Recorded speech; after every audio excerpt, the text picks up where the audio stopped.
is Basavaraj Sir, your biology master teacher. Now students, quickly let me know in the chat if I am audible and clearly visible to all of you. That is, the presentation behind me is visible to each and every one of you. So students, in the RNA batch, which is on the YouTube, we finished 3 main chapters from your plant physiology. 3 main chapters. That is your photosynthesis in higher plants, respiration in plants, as well as your plant growth regulators. Now, since these 3 chapters are completely done and dusted, they are done.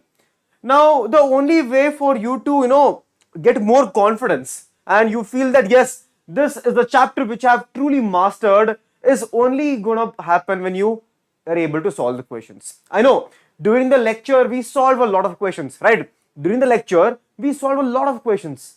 But it is important to solve a dedicated good questions, and that is this is the session. So in today's session, I have different questions from your photosynthesis in higher plants, respiration plants, as well as your plant growth regulators. So let's solve these questions. I want everyone to be really active in the chat, everyone. Quickly. So we'll be solving a lot of questions. It says 25 on the thumbnail, but obviously I have more questions for you, right? I have more questions for you than 25. It's going to be there always. So let's start solving. So if you have not subscribed to the channel, I want everyone who is new to the channel quickly subscribe. And also, if you're new to the channel, like this video, right? So quickly smash that like button and we will start today's top 25 questions from your plant physiology, right? Now, starting off with a question from your photosynthesis in higher plants. The first question is here. Question time, yes.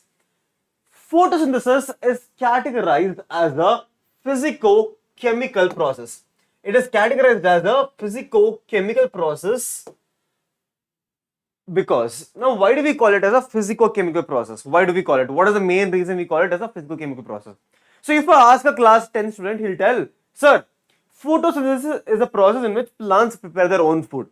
But if I ask you, you should be able to tell me, yes, it's a physical-chemical process. No, but why? Why is it a physical and why is it a chemical process? What are the options? Light energy is utilized to synthesize organic compounds. Organic compounds are utilized to obtain light energy. Other way around? No. Organic compounds are utilized to obtain electrical energy. No. Light energy is utilized to produce nuclear energy. No. So obviously, the light energy is being converted to your chemical energy, right? Basically, all the inorganic compounds are converted to organic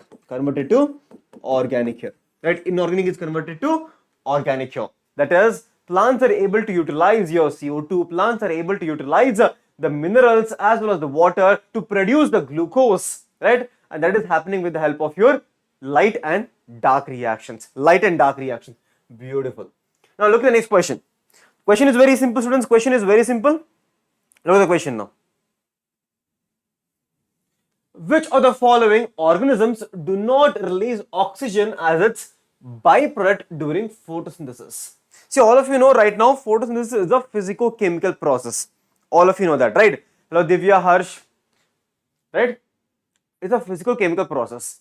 But in your entire photosynthesis, plants require CO2 is converted to your glucose, right? CO2 is converted to glucose.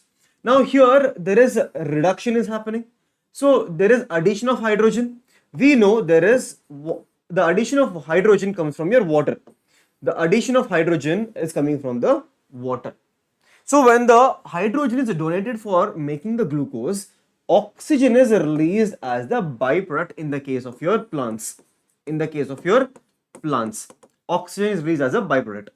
Now what about in certain organisms where water is not the electron donor, it is actually hydrogen sulfide. In such organisms, sulfur is released as the byproduct. Yes, sulfur is released as a byproduct there. Now, which are these organisms in which sulfur is released as the byproduct? Quickly, option number C.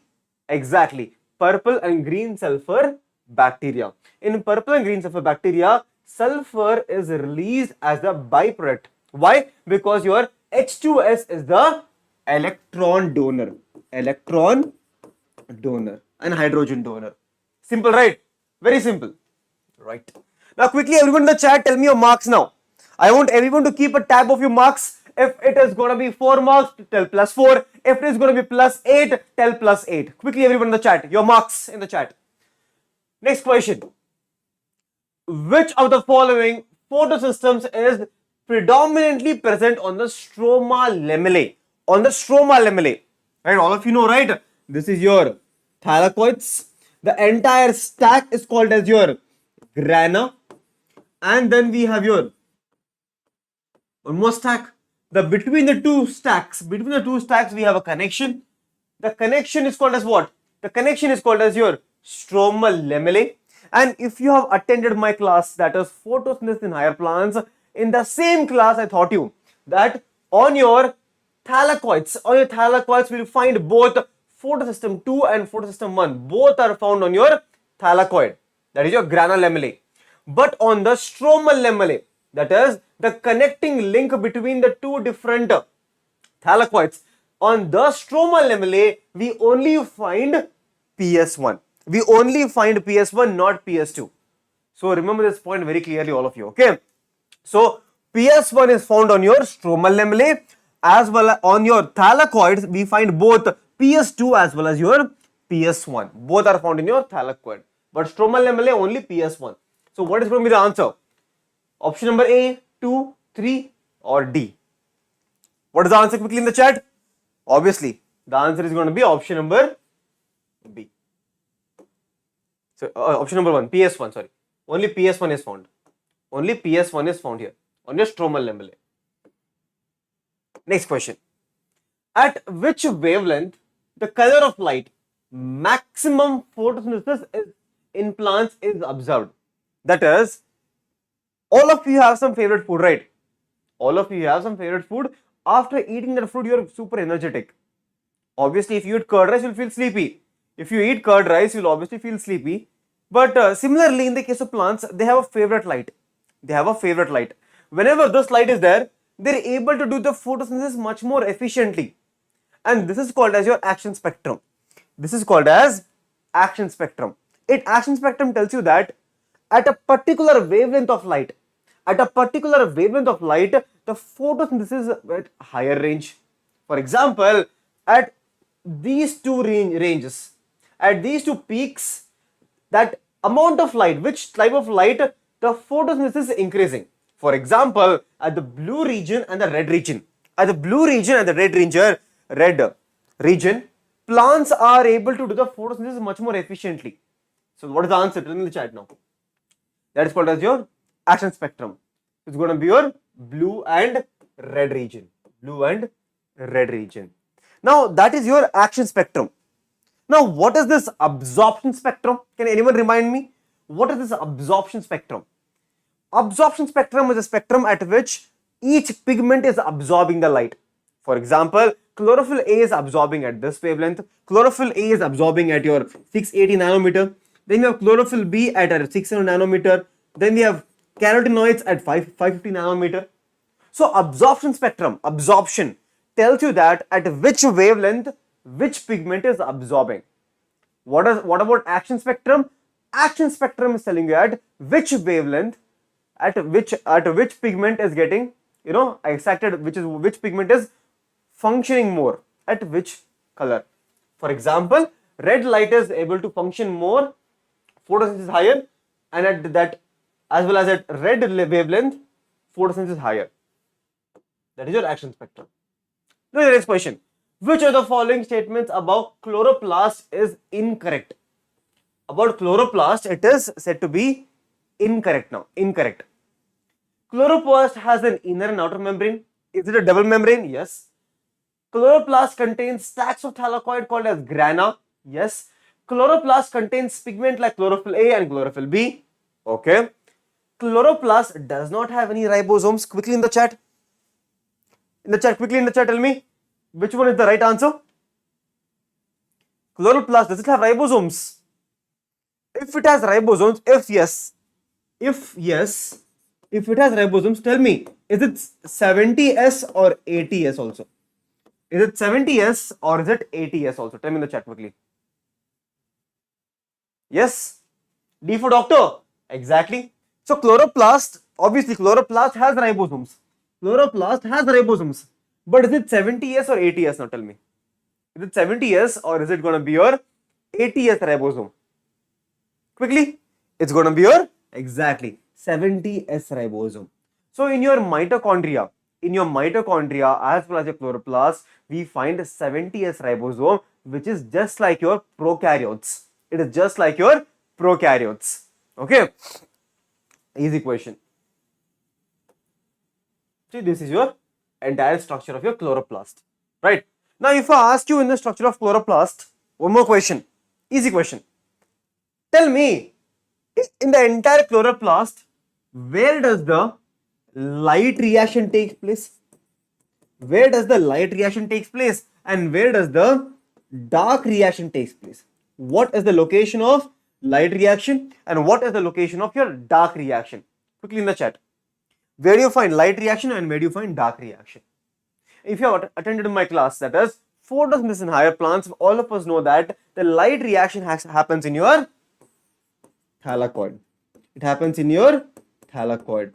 Now, what about dark reaction? Dark reaction takes place in the stroma. Dark reaction takes place in the stroma. Beautiful. Now, this is the right answer. Now, which of the following is not a product of your light dependent reaction of your photosynthesis? So, they are asking you about your cyclic and non-cyclic both. In your cyclic and non-cyclic both, which of the following is not a product?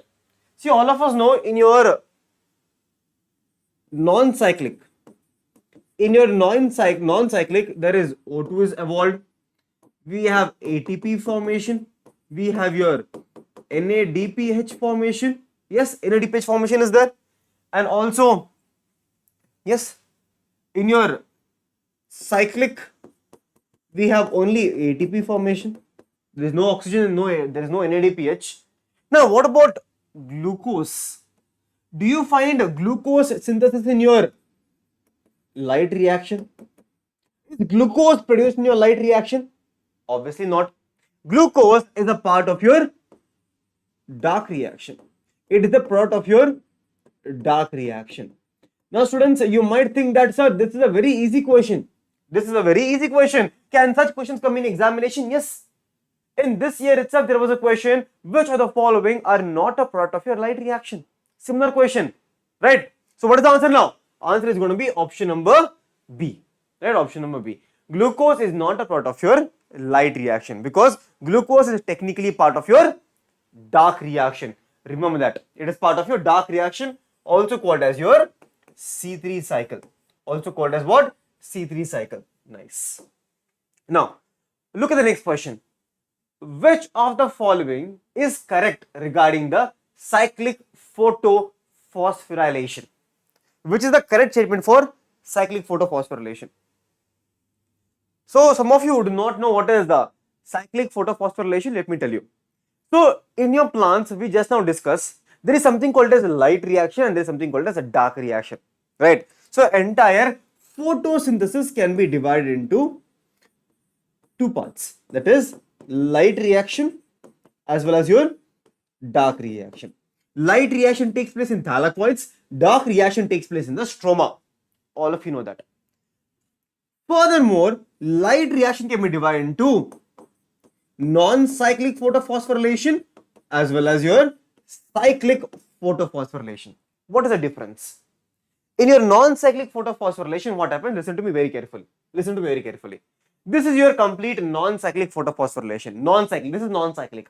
Do you see here? In your non-cyclic photophosphorylation, tell me in the chat quickly, how many photosystems are involved? Tell me in the chat, in your non-cyclic photophosphorylation, how many photosystems are involved? One or two? One or two? Obviously, it's going to be two. So, in your non-cyclic, there are two photosystems. We have photosystem 2 and photosystem 1. Two are involved. In your non-cyclic photophosphorylation, once the electrons are evolved, the primary electron acceptor under your non-cyclic photophosphorylation, the primary electron acceptor is going to be pheophytin.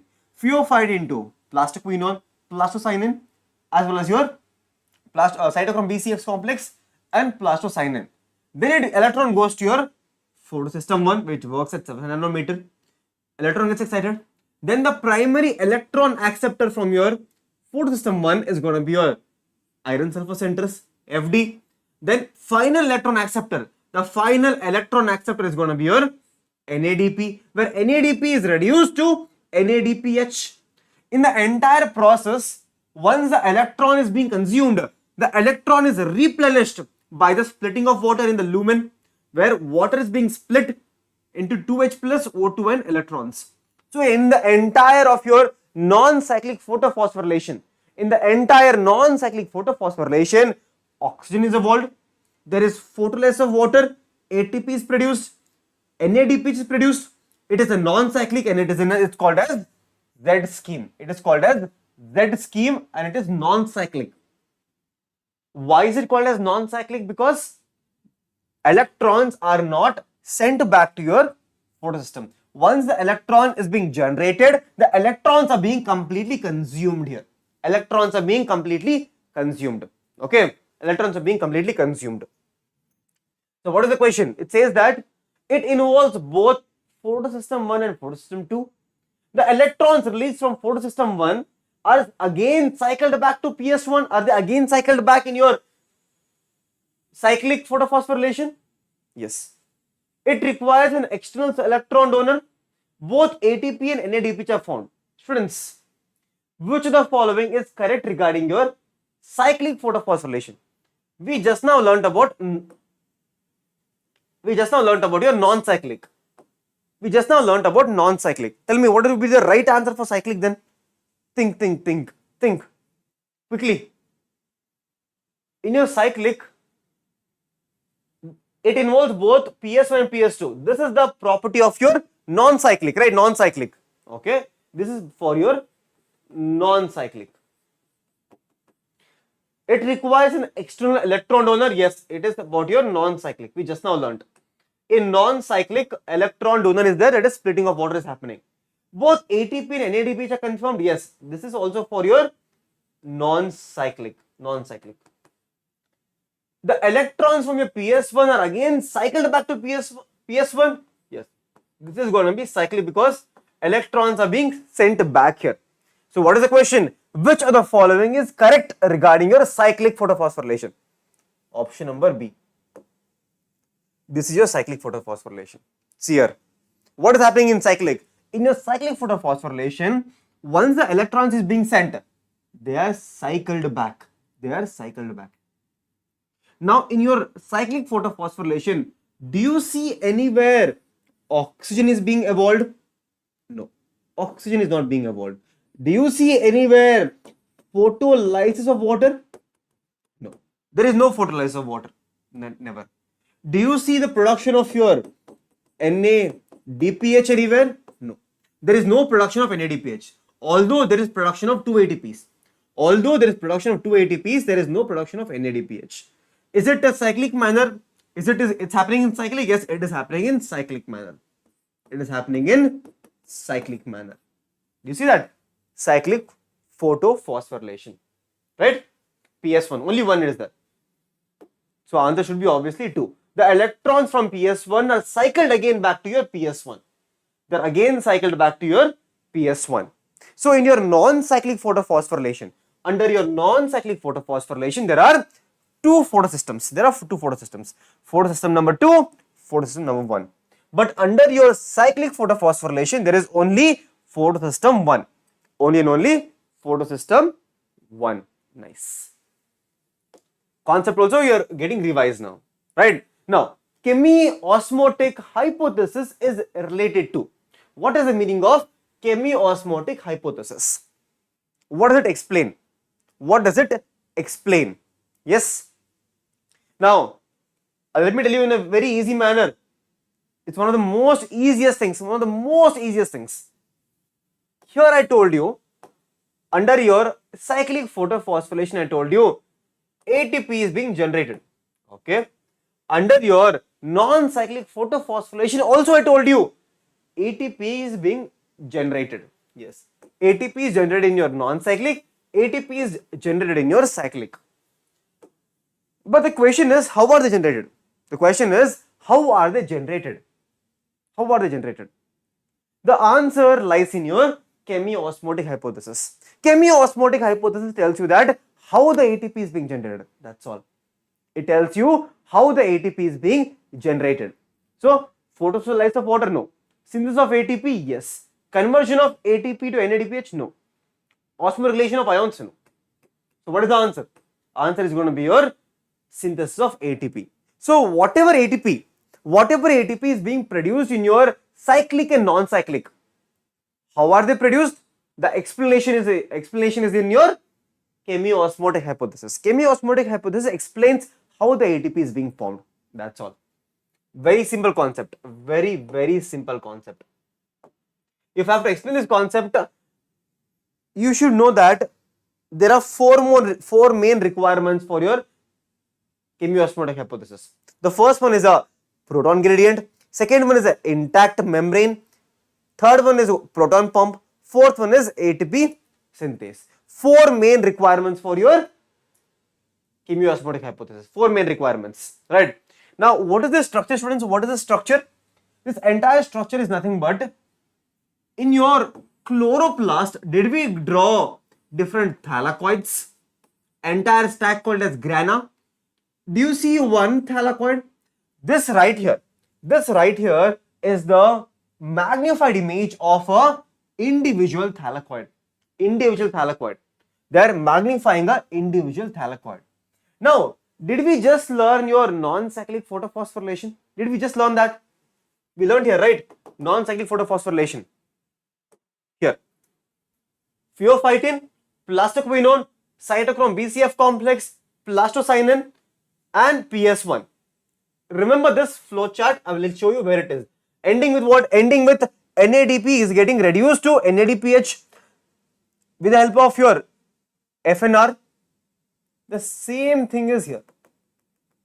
Under your non-cyclic photophosphorylation, under your chemiosmotic hypothesis, if you look at the image, can you see here? PS2, plastoquinone, cytochrome BCF complex, plastocyanin, PS1, FNR, NADP is being reduced to NADPH here. Do you see that? This right here above one is your non-cyclic photophosphorylation. Why? Because there is oxidation of water here. Can you see? Water is being released here. Water is being split here. Splitting of water is happening. Done. So you should remember that this is your entire chemiosmotic hypothesis in which non-cyclic photophosphorylation is happening on top.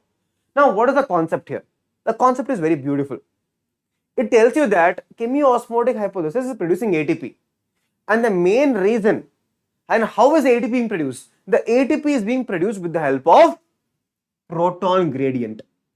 ATP is being produced with the help of proton gradient. Now the question is asked is, how is the proton gradient even formed? How is the proton gradient being formed here? There are three main steps for formation of proton gradient. Three main steps. The first one is that in the oxidation of water, here, right here, in the photooxidation of water, do you see that water is being split now? Water is being split. The electrons are sent here. Electrons are being sent for your non-cyclic photophosphorylation. Oxygen is released as the byproduct. This hydrogen right here, this hydrogen, left out hydrogen, enters into the, makes up the proton gradient. It makes the proton gradient. The second point is that your plastoquinone is transferring H plus from the stroma and it is sending inside. So inside what is happening? Inside the lumen, H plus is increasing.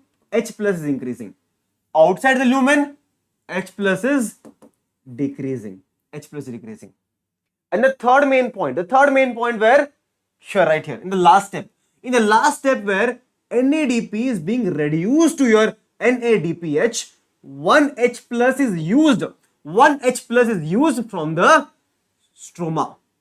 So can I tell H plus is reducing in the stroma? Yes. So there is a clear difference in the H plus concentration now.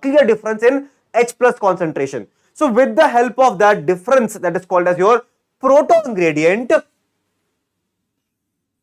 H plus, once 4H plus is sent through your ATP synthase, when 4H plus is sent through your ATP synthase, 1 ATP is being produced. 1 ATP is being produced here. And with the help of that, that's how you make the ATP. That's how you make the ATP. Clear? This is nothing but your chemiosmotic hypothesis. Understand the concept. Don't by heart it or don't mug it up. Okay? This is your structure of your thylakoid. And this is your non-cyclic photophosphorylation. There are 4 main requirements for your ATP formation. The main one is called as your proton gradient. And how is the proton gradient formed? 3 steps in which proton gradient is formed. Done. Did all of you understand the concept? Do all of you understand the concept? Yes or no in the chat quickly?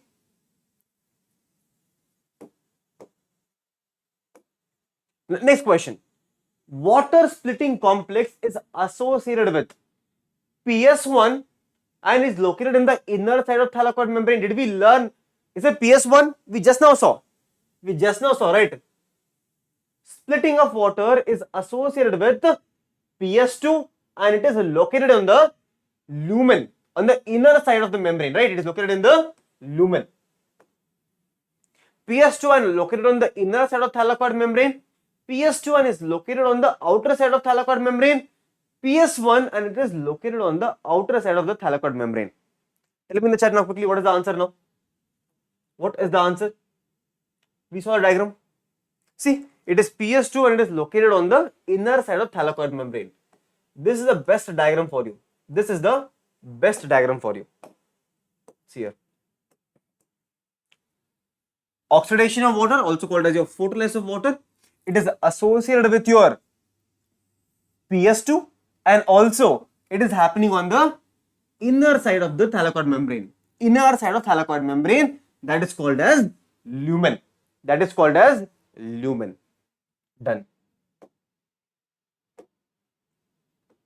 Next question. Light independent reaction of photosynthesis occurs in.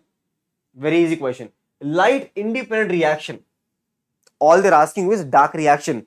Don't get confused. It says light independent reaction. So meaning is what? Meaning is dark reaction. Where is the dark reaction happening? That is the question. Now answer. Now it will become easy. Now it will become easy for you. It's going to be in your stroma. Dark reaction will happen in stroma. Now next question. The absorption peak of photosystem 1 and photosystem 2 are at. Now we learned about your cyclic and non-cyclic. Once you learn about your cyclic and non-cyclic, such questions becomes very easy. This is called as Laddu question now. Laddu question. Your PS1 700, PS2 at 680. PS1 700, PS2 at 680 nanometer respectively. Now you might ask me, sir, why 1 is at 700 and 2 is at 680? Because first PS1 was the first discovered one. It was discovered first, that's why it's called as PS1. And it was at 700 nanometer.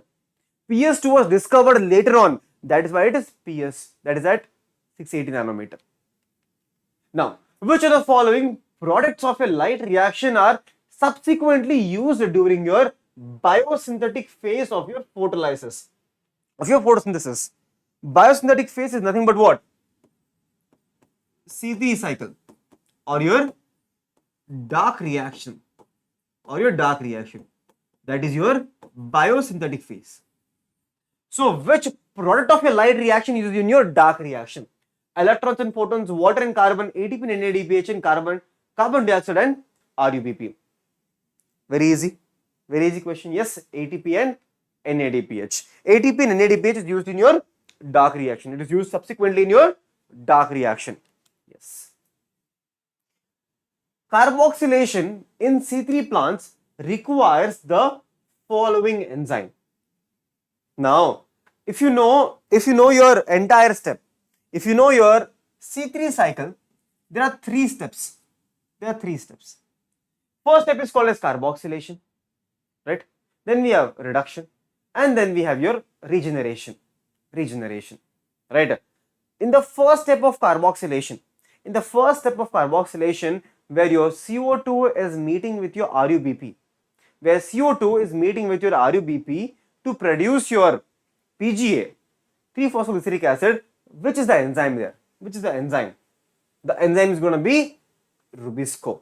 Rubisco enzyme. Carboxylase oxygenase. Capital O. Oxygenase. See here. This is your next question. From the diagram given below, which represents the Calvin cycle, name the molecule A and B. You're supposed to tell what is the A here, which I just told you, and what is the B. What is A and what is B? Options are 3-phosphoglycerate and triose phosphate, triose phosphate and 3-phosphoglycerate, triose phosphate and glucose, glucose and 3-phosphoglycerate.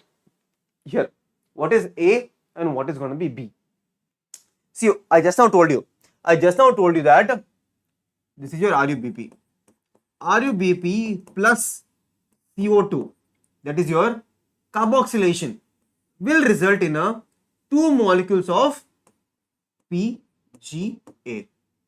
Now, PGA will get converted to your triose phosphate. Triose phosphate, which is also 3 carbon. In the process of reduction, there is utilization of 2 ATP, utilization of 2 NADPH. Reduction. Triose phosphate gets converted to your glucose or sucrose. Triose phosphate gets regenerized to again RUBP. In that conversion, 1 ATP is being consumed. 1 ATP is being consumed. So in total, there are 3 ATPs being consumed and 2 NADH is being consumed. 2 NADH is being consumed. Now, what is going to be your PGA and this is triose phosphate? What is the options now? A is going to be your PGA, 3-phosphoglycerate, and B is going to be triose phosphate. Easy. Now, look at this question. Look at this question. Very good question. Very, very good question, students. Dash are required for formation of 1 molecule of glucose during your Calvin cycle. This right here is a NEET PYQ. This right here is a NEET PYQ. So we just now learned in your 1 cycle, in your 1 Kelvin cycle, there is usage of 3 ATP as well as your 2 NADPH. In 1 cycle, there is involvement of 3 ATP and 2 NADPH. That is 2 ATP in your 2 ATPs. 2 ATPs being used in your reduction. 2 ATP is used in your reduction. 2 NADPH is used in your reduction. 1 ATP is being used in your regeneration. So in total of in 1 cycle, 3 ATP and 2 NADPH. The question here is for 1 molecule of glucose. For 1 molecule of glucose now. Okay. Glucose is how many? What is the formula of glucose? C6H12O6. There are 6 carbons here. There is 6 carbons. Now, 1 cycle right here. 1 cycle is for your 1 carbon. 1 cycle is for 1 carbon. That is 1 CO2. For 1 CO2, this is 1 cycle. Now, for glucose, how many times the cycle has to go through? Tell me in the chat. For glucose, how many times the Calvin cycle has to go through? 6 times, because 6 carbon. So multiply into 6. Multiply into 6 now. 6 plus 6, 6 plus 6 is 18. 12. What is the answer now? Tell me. 3 CO2, 18 ATP, NADPH? No. No. 6 CO2, 18 ATP and 12 NADPH? Yes. No, not 24. Not 24. It's going to be 12. 12 NADPH. Right? 12 NADPH. Yes. Simple question. This right here is a NEET PYQ. It's a NEET previous year question now. Previous year question. Look at this question now. Photorespiration is a wasteful process because, why do you think photorespiration is a useless process? Wasteful. There is no use only for it. There is no use only for it. There is no synthesis of sugar takes place. Okay. No ATP is being produced. Okay. CO2 is released during ATP, using ATP. Yes. All three are correct. So what is the answer? Obviously option number D. Option number D. All of the above. It is a very wasteful process in which plants are using ATP, they are releasing CO2, there is no sugar formation. It is a complete utter waste of a process for plants. Complete waste. Next question. In Kranz anatomy, bundle sheet cells have. What is there in the bundle sheet cells? Thick wall, no intercellular space and large number of chloroplasts. Thick wall, no intercellular space and no chloroplasts. Thin walls, many intercellular spaces and large number of chloroplasts. Thin walls, many intercellular spaces and no chloroplasts. This is a very easy question. Very easy question.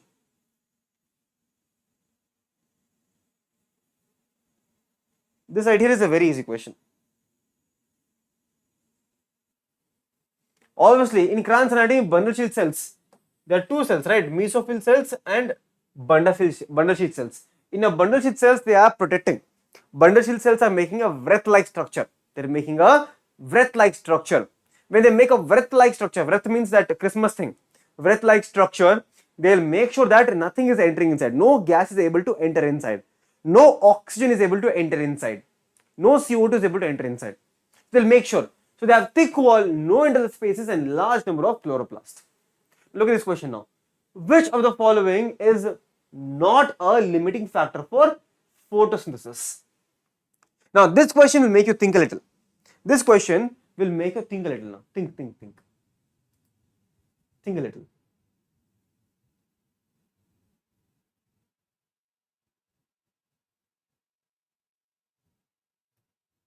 This question will make you think a little now. Which of the following is not a limiting factor for photosynthesis? Not a limiting factor. See, all of you know limiting factor is the one which is present in the least amount and which can affect the entire rate of photosynthesis. Carbon dioxide can be limiting factor because it is very present in low quantity. Light can be limiting factor in the initial stage.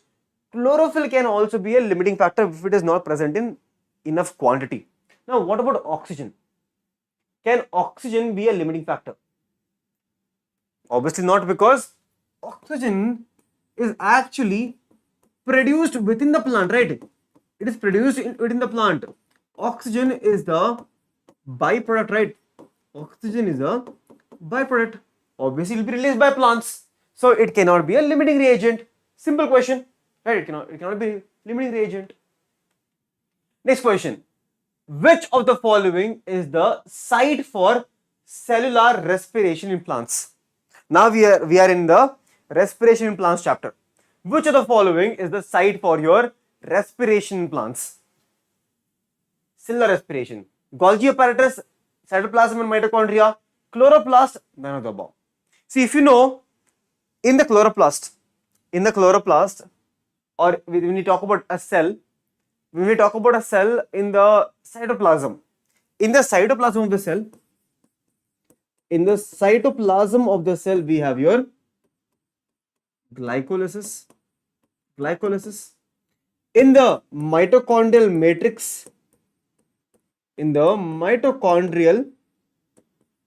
matrix, we have your Krebs cycle as well as your link reaction. Yes, link reaction as well as your Krebs cycle is happening. So obviously, site for cellular respiration is going to be your cytoplasm and mitochondria. Okay, that's where respiration happens. That's where respiration takes place. Next question. Which of the following statements is or are correct with regarding ATP molecule? It has no specialized role in case of plants. It does not have a role. It has, the thing correct. It has no specialized role in case of plants. It stores energy. Okay, it stores energy. It provides energy for metabolic reactions. Yes, both B and C. It's a very direct question actually. Obviously, this is a wrong statement because it has a role, right? Here it's saying it has no specialized role in case of plants. It has specialized roles. So this is not a correct statement here. So B and C is the answer. Easy. This was an easy question. Now, what is the correct order of your stages of the cellular respiration? What is the correct order of your cellular respiration? Obviously, the entire cellular respiration starts with your glycolysis, Then we have Krebs cycle. After that, we have electron transport chain.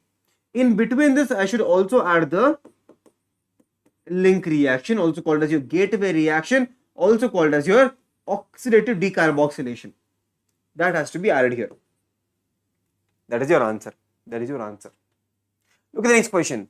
Who discovered the pathway of breakdown of your glucose into pyruvic acid? Who discovered it? We are talking about glycolysis here. We are talking about glycolysis here. Who discovered the glycolysis? Are there one scientist or were there three scientists? Who discovered the glycolysis? Entire process of glycolysis. See, all of you know, glycolysis can also be called as, EMP pathway. Yes, it can also be called as EMP pathway.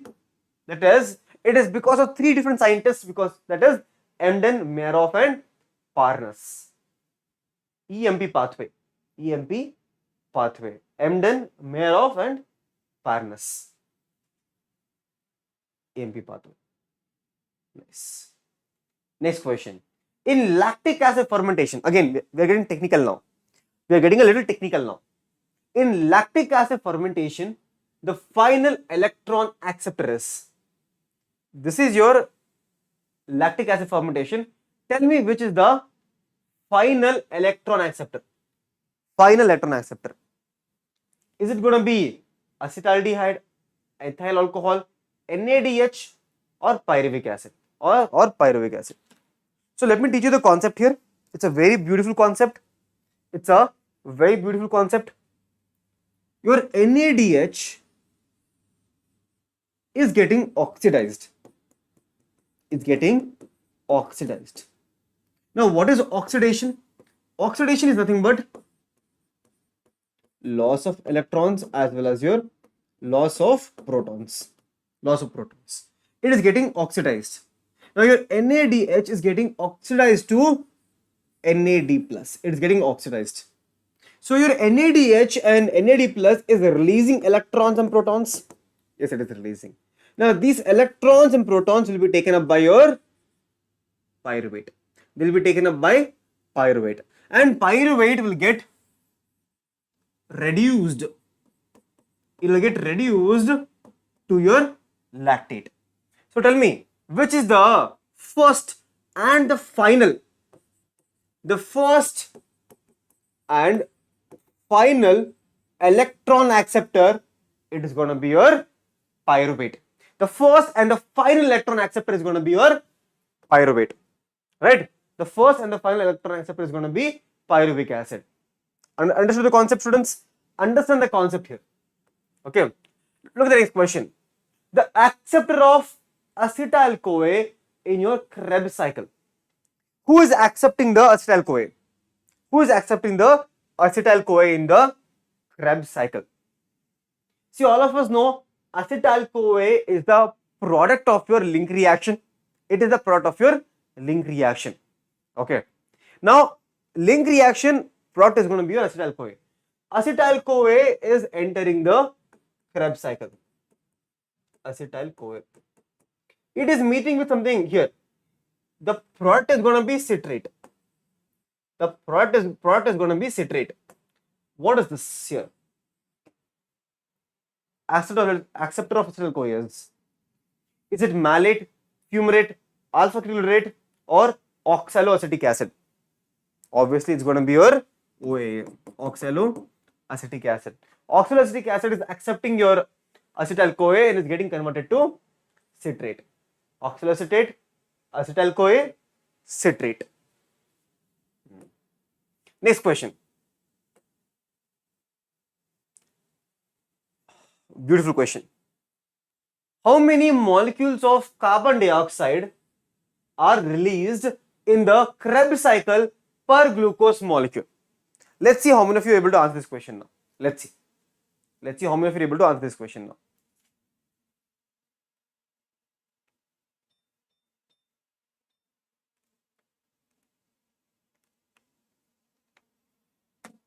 What is the answer? Is it going to be 2, 3, 4, 6? Let me give you a small clue. Let's Let's come back to Krebs cycle. Let's come back to Krebs cycle. In your Krebs cycle, how many times CO2 is being evolved? Tell me. In one Krebs cycle, one is here and one is here. So in the entire Krebs cycle, CO2 is evolved two times. And this Krebs cycle here is for one acetyl-CoA. This one acetyl-CoA is coming from one pyruvate. For one pyruvate, two times the Krebs cycle is taking place. But all of us know, one glucose will give you two pyruvates. One glucose will give you how many pyruvates? Two pyruvates, obviously. So for one pyruvate, the cycle is happening two times. For two pyruvates, obviously it's going to be four times.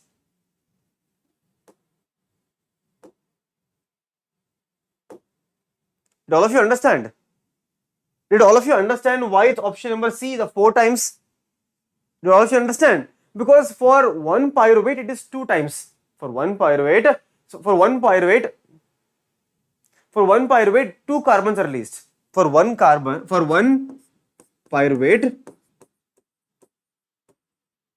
two carbons are released. So question is, how many molecules of carbon dioxide are released in Krebs cycle? How many molecules of CO2 is being released? For one pyruvate. For two pyruvate, obviously four carbon. Nice. Is it good? It's a nice question. Look at this question now. Electron transport chain is present in outer membrane of mitochondria, the intermediate space of mitochondria, the inner membrane of mitochondria, or matrix of mitochondria.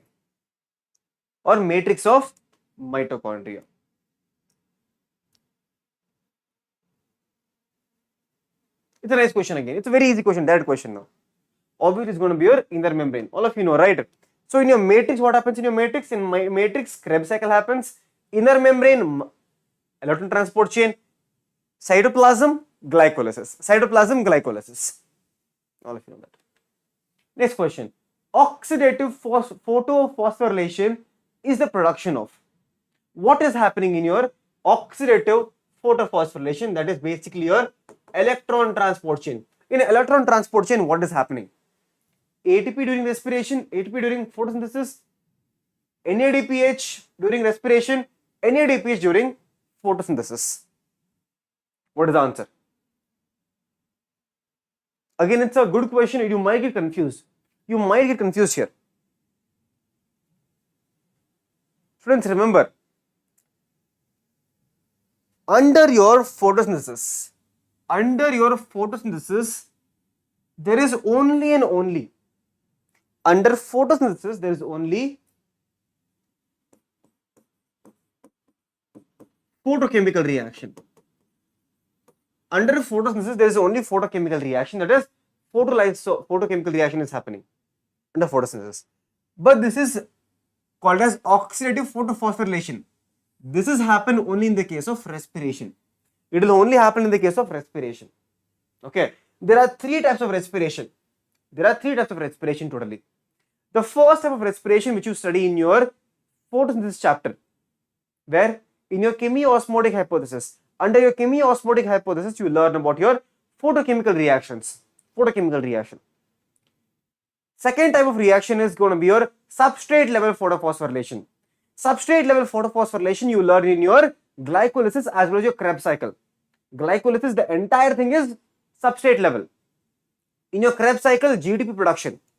In your Krebs cycle, the GTP production is your substrate level. But the last one, that is going to be your oxidative photophosphorylation. Oxidative photophosphorylation is with the help of oxygen in the end product. So that is ATP during respiration. Okay. Next question. Oxidation of one molecule of FADH2 give rise to how many molecules of ATP? How many molecules of ATP is produced? How many molecules of ATP is produced by FADH2? Quickly in the chat. 3, 8, 24, 2. 3, 8, 24, 2. Now students, how do you find these questions? Is there a way that you might, how do you get this question, students? The entire set of questions will be given on Telegram channel. That is Basavaraj Sir Biology. On the Telegram channel, all the notes will be available.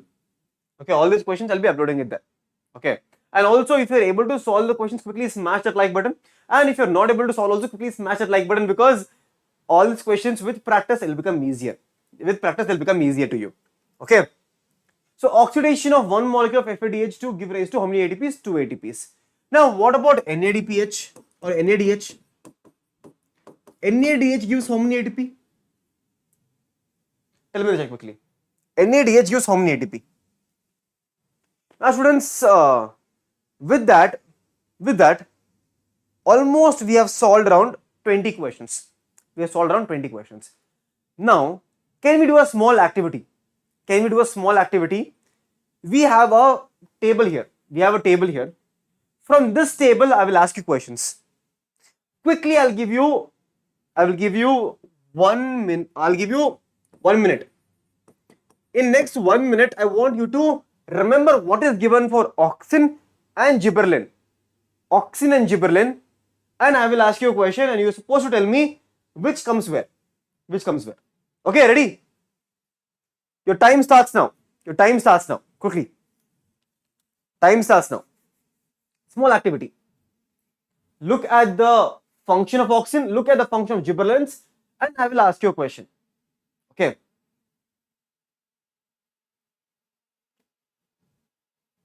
Your time starts now. Quickly. You have 1 minute exactly to remember auxins and gibberellins, and then I'll ask you the question. Time is started, all of you. Tick, tick, tick, tick, tick, tick. Time is running. You have 1 minute. Look at the table and remember the functions of auxins and gibberellins. Only auxins and gibberellins. There's more for gibberellins also. Not only this much. Enough. Just remember these two. Remember students, gibberellins, there are more functions such as your spraying of your conifers. You know, there are many are there. That is not given here. Questions will come from there also. Done. Now, tell me in the chat. No, remember everything. I'll ask you questions on everything. It will be easier. Learn this also. Learn cytokinins and ethylene also. Or we'll go one by one. We'll go one by one. Let's learn only auxin of gibberellins now. Okay. Question is very simple. Question is, which hormone helps in parthenocarpy? Which hormone helps in parthenocarpy? Is it auxin or gibberellin? Quickly in the chat, answer. Is it auxin or gibberellin? Quickly in the chat. Which hormone helps in parthenocarpy? Auxin or gibberellin? Okay. Obviously, the answer is going to be auxin. Next question. I'll ask you here. 2,4D. Which hormone is this? Random question. Because I need to make the questions a little difficult now, right? 2,4D, is it a auxin, is it a gibberellin, is it a cytokinin, or is it a ethylene? Tell me in the chat quickly. Tell me in the chat. Obviously, it's going to be a auxin. It is a auxin. Now tell me in the chat, this auxin right here, is it natural or is it synthetic? Quickly. Okay, sir, it is a synthetic. Auxin. Okay. Now, what is the function of this auxin now? What is the function of 2,4-D? What is the function of 2,4-D? Function is very simple again. Function exactly. It is a VD side. Nice. It is a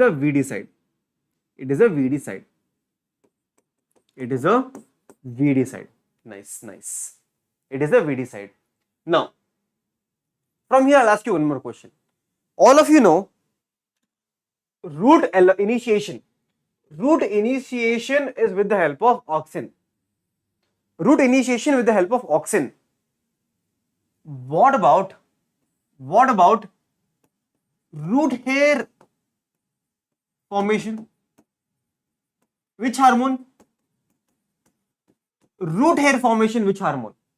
Root hair formation of which hormone? Quickly in the chat. Quickly in the chat now. Root hair formation of which hormone is responsible? See, root initiation, yes, auxin. What about root hair formation? That is going to be your auxin? No, it is not auxin now. Root hair formation is not auxin. Root initiation is going to be auxin, but not root hair. Root hair is going to be, I'll give you a clue. The clue is very simple. It is a gaseous hormone. It is a gaseous hormone. It's ethylene. Exactly. It's going to be your ethylene. Okay. Now, one more question. Which hormone helps in internode elongation of petiole or petiole elongation in your deep water rice plant? In your deep water rice plants, which hormone helps in internode elongation?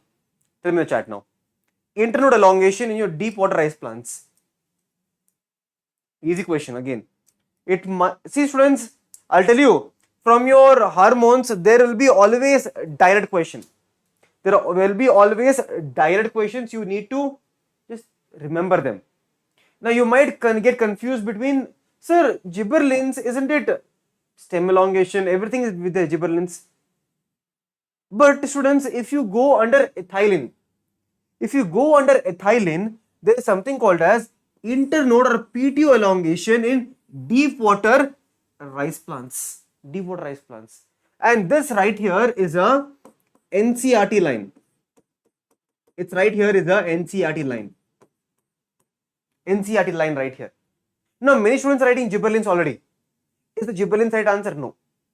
Do you realize how you can go wrong? Do you realize, students, how you can go wrong? So always remember, root hair formation is ethylene again. Root hair formation is ethylene again, as well as your internode or petiole elongation, your deep water rice plants is also ethylene. It is also ethylene. It is not gibberellins. It is not going to be gibberellins. Clear, all of you? Did all of you understand the point which I am trying to convey? This particular table will help you that. This particular table will help you in that. Okay. Can I ask you one more question now?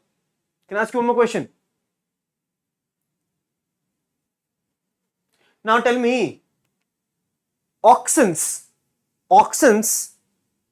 will they promote senescence or will they delay senescence in your?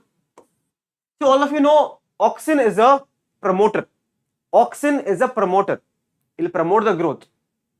But what about auxin on the old plants? What about auxin on old leaves? Effect of auxin on old leaves. Older leaves. What is the effect of auxin on that? Tell me in the chat now quickly. Will it promote or will it delay? Students, remember, auxin is a double-edged sword. Auxin, listen to me very carefully now. Auxin will promote in your young leaves. It will prevent abscission, it will prevent senescence. It will prevent senescence in the young leaves. The same auxin on the old leaves, will delay, it will promote senescence. Understanding? Auxin will delay senescence. Auxin will delay senescence in the young leaves. In the young leaves, it will delay senescence. But on the older leaves, it will promote senescence. It will promote senescence in the older leaves. Okay. It will promote senescence in the older leaves. It will tell older leaves we do not require you, fall off. Okay. Do all of you understand? In older leaves, it will be like, no, all of you will go, fall off. In younger, it will be like, no, please be same. Did all of you understand now? It will promote senescence in your older leaves. It will inhibit senescence in your younger leaves. Please understand those concepts which questions can be asked. Okay. Now I'll tell you how the question will be asked one more. Okay. Tell me which hormone will help in internode elongation and which will increase in the yield in sugarcane? Tell me, which hormone will increase in internode elongation and promote increase the yield in sugarcane? Increase the yield in sugarcane. That is going to be a gibberellins. Easy question, easy answer. Gibberellins. That is your gibberellins. Okay. Now, what about which promote maturity in your conifers? Tell me, which hormone will promote maturity in conifers? Tell me now. That also will be gibberellins again. That also will be gibberellins again. Okay, easy question. Now tell me, which hormone promotes flowering in your cucumber? Which promotes flowering in your cucumber? Tell me that question now. Tell me, answer that question. Which promotes flowering in the cucumber or cucumber? That is going to be your ethylene. That is going to be ethylene now. That is going to be ethylene. Okay. See, induces flowering in your pineapple and mango and also your cucumber. Students, all these questions are going to be very beautiful. They can ask you questions from anywhere. Now tell me, cytokinins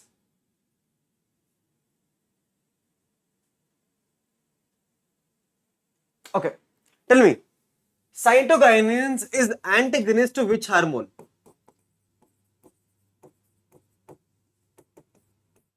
Cytokinins is in somewhat antagonist to which hormone when it comes to your apical dominance? When it comes to apical dominance, tell me now in the chat now. Antagonist. Your cytokinins is antagonist to which hormone when it comes to apical dominance? Tell me. Is it gibberellins? Is it cytokinins? Is it abscisic acid or is it auxin? Tell me.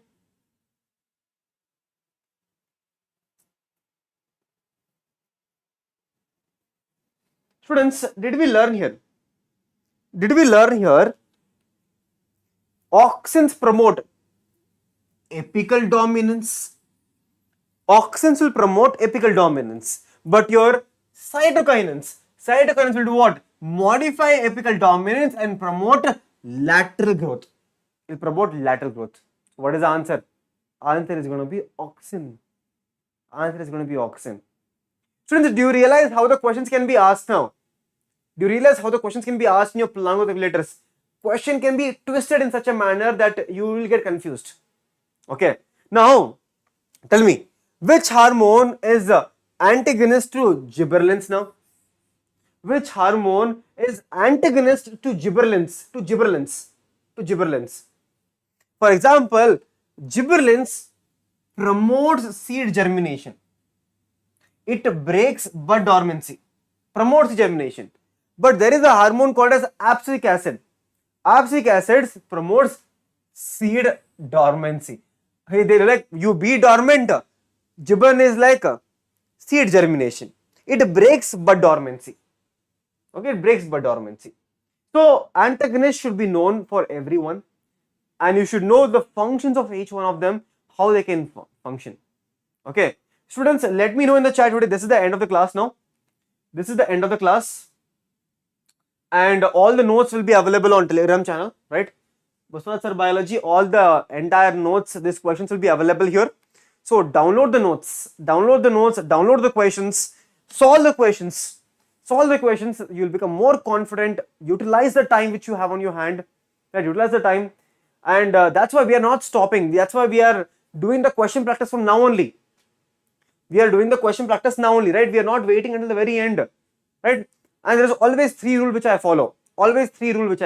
That is, revise what is happening in the class, read NCERT and solve the questions. We are teaching you concepts, understand the concepts, revise NCERT, solve the questions. So let me know in the chat if this session was useful to you. If it was helpful to you, revise your plant physiology, making you solve for more questions. Let me know in the chat if you want us to continue such series, even when there are people, fighting for NEET, re-NEET, everything. That is going to be there. Our goal is to teach on the channel. We are teachers here. And we love to teach. And we are doing what we love. So let us know in the comment section. I want everyone to comment on today's session. If you want more such question sessions from now only, or do you want us to wait until the very end, until the very end where 1 week or 2 weeks is left for NEET examination, then you will do question practice. Or do you want to start the question practice now only? Do you want to do this some small concepts now only? Let me know in the comment section today. Okay, let me know in the comment section. Not here because the chat will obviously go away. Let me know in the comment section if today's session was useful to you, if you're able to solve questions, and if you want us to continue. If you want us to continue, the continue will happen in everything. Diksha ma will take one class, Shreyas sir will take one class, Gopika ma will take class every single day, morning and night. Morning and night we'll do it. Okay, because our channel is dedicated towards education. And we believe in education. If we do it, everything will be fruitful. Okay, so with that being said, I'll take off right now quickly. Quickly smash that like button, join the Telegram channel, subscribe to the channel if you are new to the channel, and I will see you in the next class. Take care. Bye bye, students. Bye bye.